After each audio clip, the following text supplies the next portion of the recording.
Shalom, shalom, bien-aimés dans le Seigneur. Nous retenons encore sur notre émission parlant de MEDEV, c'est notre chaîne YouTube MEDEV Télévision.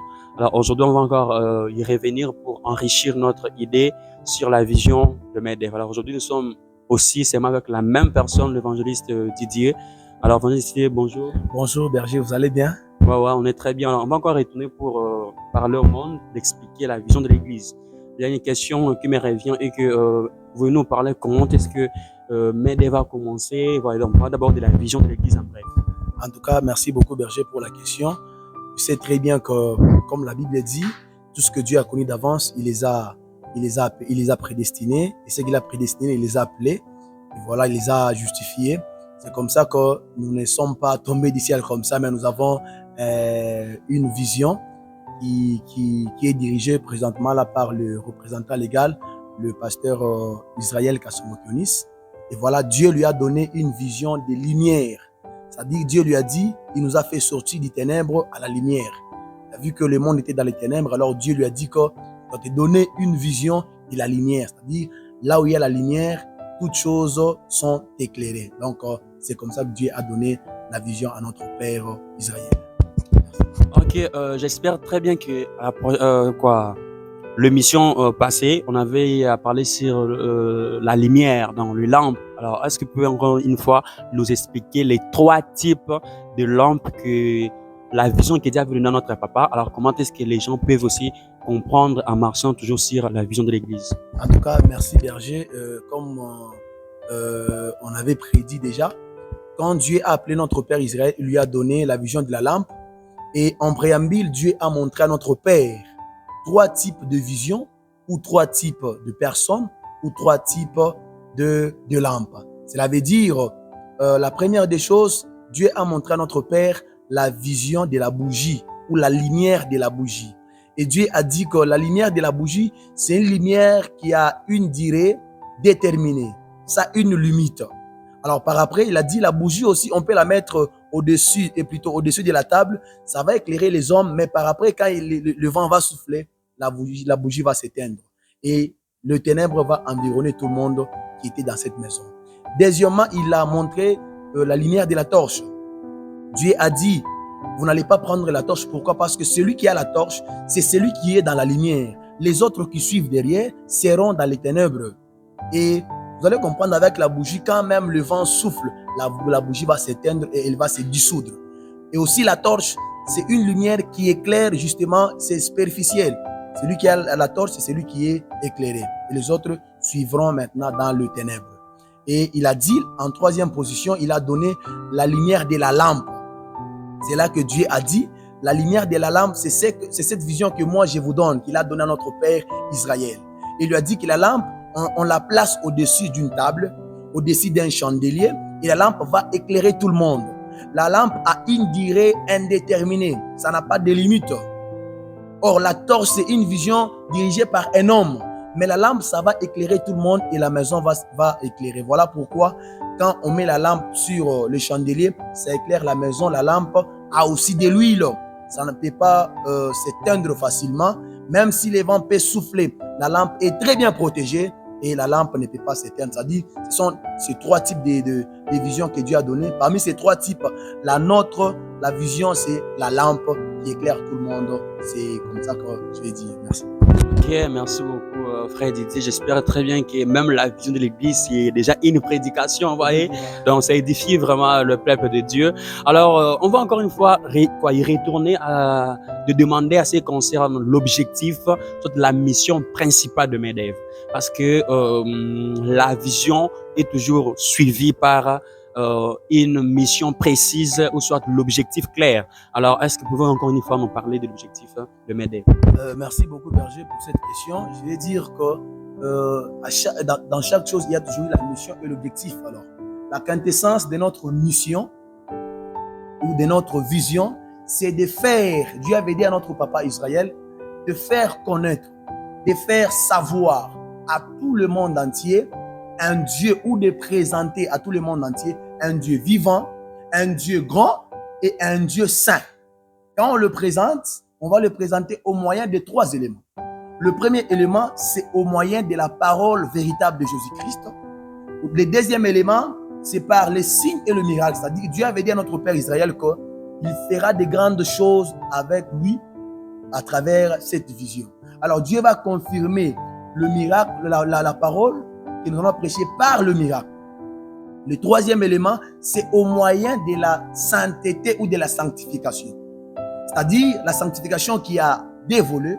Le premier volet, Dieu, quand Dieu appelle quelqu'un dans notre communauté, Mission avec Dieu et Vie, Dieu va faire de cette personne-là sa priorité privée.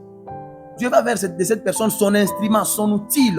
Et Dieu va faire travailler cette personne. C'est-à-dire Dieu va mettre la personne à part. Il va sanctifier cette personne. C'est le premier volet de la sanctification. Le deuxième volet, c'est que la personne maintenant elle-même, les serviteurs, toute la famille MEDEV, tous les serviteurs doivent marcher dans la vie de sainteté, dans la vie de sanctification, dans une vie de contrôle, afin que nous ne puissions pas succomber dans les mal. Et maintenant, vous allez comprendre que même la seule différence avec le Dieu créateur et les autres dieux du monde, c'est au niveau de la sainteté et de la sanctification. Les dieux du monde, ceux qui s'autoproclament Dieu, ne sont pas saints. Mais notre Dieu créateur, le Dieu de la vision de la lampe, de la mission avec Dieu et vie, c'est un Dieu saint. Et c'est ce qui fait, c'est ce qui lui différencie des autres dieux se trouvant dans ce monde. Je vais dire un peu dans ce sens. Ok, merci beaucoup. Nous sommes tous toujours en train d'être édifiés par cette vision. Alors, mes chers téléspectateurs, on va encore une fois demander dans la dernière question. Ça sera d'abord nous parler d'où vient le nom MEDEV. Voyez? D'où vient le nom MEDEV? Malgré que nous connaissons très bien que c'est d'abord poussé par l'esprit parce que c'est une vision, comme le dit dans l'Apocalypse, que Jean avait une vision. Alors maintenant, ici, on veut connaître d'où vient le nom MEDEV. Est-ce que le nom MEDEV a été toujours donné par notre papa Israël spirituellement, soit le nom MEDEV était suivi d'une conséquence, soit quelque chose donc, qui lui était arrivé dans la vie. Donc, on veut connaître sur ça. En tout cas, merci beaucoup, Berger. Avant ça, j'aimerais dire que j'aimerais parler un peu de donner le sens de la lampe. La lampe, il y a des gens qui peuvent dire, la lampe, c'est la parole de Dieu. C'est-à-dire, c'est la Bible, la parole. Donc, la parole, elle est notre mot d'ordre. C'est notre règle. Alors, c'est comme ça que la parole, c'est la lampe, et la lampe, c'est la parole. La Bible dit, ta parole est une lampe à mes pieds. Parce que celui qui vit dans les ténèbres, il branche. Il ne sait pas où mettre le pied, il tâtonne. Mais celui qui vit dans la lumière, il éclaire les mondes. C'est comme ça que Dieu nous a donné même le verset de Matthieu, d'aller faire de toutes les nations les disciples, d'éclairer les mondes par la parole de Dieu. J'arrive à la question que Berger m'a posée. Nous n'avons pas conçu le nom de MEDEV, Mission avec Dieu et Vie, comment je vais dire, vaille qui est vaille, non. Ou soit d'une manière des hommes, non. Mais c'est Dieu qui nous a donné ces noms. Alors Dieu a dit, comme la parole, comme la lampe, c'est la parole, et la parole, c'est la lumière, et la lumière, c'est la vie. Donc, Dieu est vie. C'est comme ça que Dieu a donné ses noms. Alléluia. Il a dit comme la parole, c'est la lumière. La lumière, c'est la vie. Donc, Dieu est vie. Alors, on y est arrivé. C'est comme ça que nous avons eu les noms de MEDEV. Mission évangélique, Dieu est vie. Alors, nous sommes vraiment une très grande famille. J'aime quand on parle de mission, Dieu est vie. En tout cas, je salue mon papa Israël, vraiment. C'est un nom qui a été inspiré par la parole de Dieu. Voilà, on y est arrivé. C'est comme ça que les noms à vie jour. Waouh, merci beaucoup, frère Didier.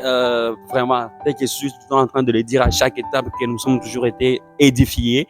Alors, on a eu à comprendre, en bref, la vision de l'église MEDEV par rapport aux lampes qu'on vient de nous expliquer. On nous a parlé de de notre nom de l'église.